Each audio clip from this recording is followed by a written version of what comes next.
In this video, I'm going to explain very important psychology points and relate the examples to the technical analysis on the chart to basically show the best way to trade by having a proper mindset and shifting our emotions to what's going to make us the most amount of money in the long run by following our process and our edge. You all know trading means working less, but working smarter to make more profits in the long run. And I'm going to explain that in this video. I posted a picture on my Instagram at Ameritrade. I'll post a link to follow it in the description below. A little while back on patience and letting the market come to you and trading based off of your edge. If we could do this, and I'm going to briefly explain it in the video. If we could do this, work smarter but not harder, take less setups, then honestly and factually, it will give us more profits and lead to consistent success in the long run if we trade these setups based off of our edge. But let's get right into the video. So we're going to have some real life examples in this, and we're going to relate it to trading and basically how life and trading shapes our emotional experiences. You know, if we expect good things to occur, then we're going to be optimistic and, happy about it. If we expect negative outcomes to occur, then more than likely we're going to feel anxious, we're going to feel nervous, and we really don't want to know what the outcome is going to be. So that brings me into the first point here, which a good day doesn't always mean a winning day. What I mean by this is that a good day trading in the market doesn't always equate to our emotional experiences with our profit and loss. I know a lot of traders look at your profit and loss, and whatever the outcome with that is, that's going to shape your emotional experience and how you feel that day. You lose, you're going to be anxious, you're going to be nervous, you're not going to be feeling good. You win, you're going to feel euphoric, you're going to feel optimistic about your trading. And that's not bad, but I'm just saying it doesn't always equate to our profit and loss. You have to look at the market differently. You have to have zero expectations every day. I go into the market and have zero. When you have zero expectations like this, you are ready and you automatically accept the unknown. Good or bad, it's accepted before the fact of the trade that goes on, and you have zero expectations. If you go into the market and you expect to have a good day, in the back of your mind, you're going to equate a good day with basically being a winning day and you making profit. And then if you don't end the market, you don't end that day with a profit, you're going to feel disappointed and it's going to mess with your emotional experience. And that's basically going to mess with further trades down the road. So what I define as a good day is I look at if I follow my rules, I stick to my trading plan, and I don't deviate away from my strategy, which is supply and demand. It's also a day where I trade with proper execution and I practice good risk management. Those are all important things. And risk management, in my opinion, is the number one most important principle. And you have to get in the habit of only trading based on setups where the risk reward is in your favor. If you're deviating away from that and the risk reward is not in your favor, then you're just setting yourself up for failure. I think a perfect example of this would be the trade that I took last week on the S&P 500. And I'm going to pull up the Discord here. This is basically where I post my thoughts throughout the day. I post pre-market plans of the setups and levels I'm watching. And this update last week was if the S&P could hold above 3936 in the next few minutes, I'm going to be looking to play longs targeting the 3959 supply zone, which is this pink box up here. And this was a good setup. I made money off of it and I executed pretty well. However, reviewing it, my risk to reward was not very well. And what I mean by this is the market dipped down into the 3936 level. And instead of getting long down here at my zone, I waited for the market to come up to prove that buyers really were showing strength. And I was going to get long targeting this 3959 supply zone. However, reviewing this chart, I got long at 10:05 SPY calls. I think the 396 calls right up here. And my stop for this trade was down here at 3932. So I was really risking a lot to make only a little bit. So my risk to reward was not very well. And if this trade did not work out in my favor and we did pull back and I did stop out, I would have lost a lot more compared to what I made on this trade, selling at supply and then selling more at the upper supply zone. So this was a great analysis, not so well execution, not so well risk to reward.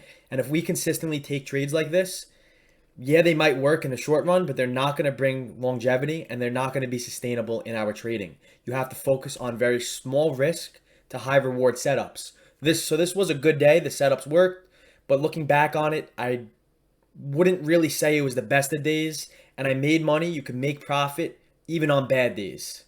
You can trade really poorly one day, right? You could not follow your plan at all. You could deviate away from your strategy, yet you could still come out of the market that day with a profit. That brings me back into the point with, trading doesn't always equate to our profit and loss. Also, you could trade really, really well. You can have really good executions, your setup hit, whatever the case may be, yet you still come out of the market with a loss. Maybe that's because you practice good risk management. And, if you traded poorly, if you traded well, your execution was well, you practice good risk management, yet the trade was a loss, then you have to accept that and consider it a good day because you stuck to your plan and you did everything you needed to do. Just the market wasn't in agreement that time. You're not going to win 100% of the time. Trading is a calculated gamble. It's putting trades on where the risk is in your favor and you have a high reward with very little risk. So you're not going to win 100% of the time. You could trade well and still come out with a loss. So you have to define good days by sound trading practices. Like I just said, sound trading practices are going to generate profits over the long run. And if they don't, it's very simple. All you have to do is tweak a couple components to your strategy, and then you're going to be the next step to generating these profits over the long run. And that's why I also stress focusing on the process over the profits. I know a lot of new traders come into the market thinking that it's a get rich quick scheme. They see it all over Instagram, whatever, Twitter, and they think, oh, this guy has a Lamborghini, this guy's flashing a car, a nice house, a watch. I want to be like him. I'm going to follow him. I'm going to stick to his trades, and I'm going to be just like him. It's not the case. In reality, it's a full process. When you focus on the process, the profits will come 100%. And the last point I want to make is that you're setting yourself up for emotional drainage if you go into the market every day expecting to turn over profit. You're going to lose some days, you're going to win some days. Accept it. Do not go into the market every day expecting to make profit. So this is going to lead perfectly right into my second point, which is stop expecting to get rich quick trading. You have to focus and you have to enjoy the process. Think about it this way. There's no developing professional, whether you're an athlete, whatever the case may be, which makes their living from their performances during the early years of expertise building. What I mean by this is that, look at Michael Jordan, LeBron James. Yes, you could say they were great at very young age, but they're not making their living. They're not becoming an NBA star when they're young. Everything that they do in the past, everything they do when they are building their expertise up is going to set them one step further than the competition to make their living in the future based on their performance and their basically, talent in an athlete case. Same thing with, surgeons. Before surgeons actually can make a living and perform an actual surgery on someone, they have to spend years in medical school. They have to do their medical residency for, another 4 years. And then even after that, after they do the residency, they have to spend more years in specialty training before they could even open somebody up and perform an actual surgery. My point with this is that there's no path to expertise in any profession that doesn't first require time to develop more competence, to get better on a daily basis. And in my opinion, with trading, you need at least 1 to 3 years of screen time. Screen time is so important because your brain starts developing different patterns on a subconscious level, and you're going to basically see what the market's doing and reacting, and then you're also going to be able to take losses, and if you learn from them, you pick up your mistakes, that is going to help you a lot. If you were just starting to trade, you can't have high expectations. You always have to be emotionless when trading. You have to act like a robot. This has helped me tremendously. If you have high expectations to start making a living off of trading quickly, it's possible to make a living off trading, but quickly, you learn the whole ins and outs this week, and you think you're going to make a livelihood, next week. You're going to start hitting home runs. You could quit your job. You could drop out of school. You're basically putting too much pressure on your back. You're putting too much pressure on yourself, and you're just setting yourself up for failure and frustration if you cannot prove yourself right. So the main point I'm trying to make with this slide is that it's a journey. Trading is a journey, plain and simple. It's a marathon, not a sprint. Enjoy the ride. There's never going to be a destination.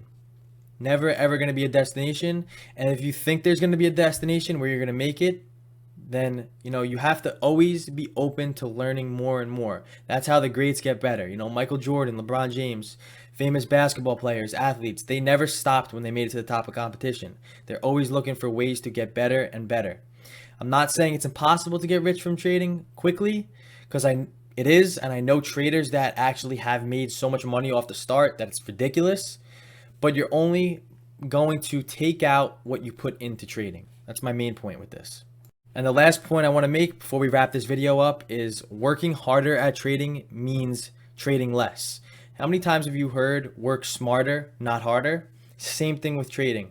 You're going to work harder by trading less, and basically that's going to make you work smarter. The less you trade, the smarter you are. You're going to understand why. So there's a strong assumption that the more trades you put on, the more you're going to learn and the faster that you're going to build these expertise, skills. That's completely false. If you trade more often without a true edge, you go into the market without a strategy, without a plan, then you're basically making someone else richer, and you're basically becoming broker. Your account's getting smaller and smaller and smaller. If you cannot go into the market every day confident that your strategy has an edge, confident that you're going to execute according to your plan, focus on risk management, psychology, etc., then you're basically going to become broker, and your account's just going to go down in value, and it's a zero-sum game trading. When someone's buying, there has to be a seller. So for every winner, there's going to be a loser. You have to only focus on high-quality trade setups. This is so important, and I stress this out to members of Ameritrade in the Discord room every single day. You have to only focus on high quality trade setups that you have tracked and tested that gives you an edge against your competition. For example, a high quality trade for me on Friday was from the pre-market plan on the S&P 500 again. We were watching a couple scenarios. The first one was if we could hold above this green box down here, the 40.55 demand zone, I'll be watching to play longs targeting the 4087 supply zone, which is this middle pink box over here. This setup happened and worked out before the market even opened for those future traders, hit demand, and rallied inside of supply. Scenario number 2 was if we could successfully break above 4087 supply and build strong volume to break 4100, we'll be open for longs to play continuation as the next supply is 4132 key supply zone. So this is what I define as a high quality setup. We had some solid volume come into the market. We broke above our key level. We're finding buyers at demand. We're slicing through supply. And this is a high quality setup where my edge is present. Everything else is noise. If we played according to the pre-market plan above 4100, targeting 4132 supply, it would have been a very stress-free trade with our edge being present with the odds in our favor. This doesn't mean we have to trade more to make more money. You could take one of these setups a day, 3, 4, 5 setups a week, whatever the case may be. But if they're high quality and they know, or they work out for you the best, then that's all that matters. It's not trying to find 10 different setups a day and trading everything that moves. It's all about finding something of high quality, trading that setup, and executing flawlessly because you tested it and it works for you the best, and it's what you make the most amount of money on. Work harder at trading means trading less. Believe me, I see tons of people trading so many setups a day, and they're the ones that are blowing up their accounts and not finding consistency. It's all about patience, trading less, but trading more quality setups. The way to get better as a trader has to do with tracking those patterns and finding your edge present itself on a daily basis in the market and in real time. That is important. Then you have to practice execution. I'm going to enter when this setup hits, when it triggers. You have to practice where you're going to put your stop loss, your take profit. And then you have to also accept those losses when they do occur. And then you're going to get better based off of that. Focus on your setups and your setups only. You have to act like a sniper. And if you do not see your trade setup forming, then do not trade. It's simple as that. There's times where I might not make a trade in a day, 2 days, even 3 days in a week because my setup is not there. If I do not have my setup, I do not trade. If you do that and you trade based off of, thin air, you are gambling. Trading is not really gambling. Trading is finding your setups that have an edge, taking it and managing your risk. The last thing I want to leave you with is just a quote that I read somewhere, which is always expect success and define it to a point where it's going to be challenging yet attainable. If there's no challenge to where you want to be and what you consider success, then what are you basically working for? And if it's not attainable, if it's impossible to reach, and I know a lot of people are going to say nothing's impossible, but you have to be realistic towards your goals, towards what you consider success. If it's attainable and challenging, then you have to work your butt off to reach that point which you have defined success. If you enjoyed this video, you learned something from it, I would really appreciate a thumbs up, like it, comment if you have any questions, and definitely check out the links in the description below. I offer a very in-depth and educational course. It comes with access to the Discord at no extra charge.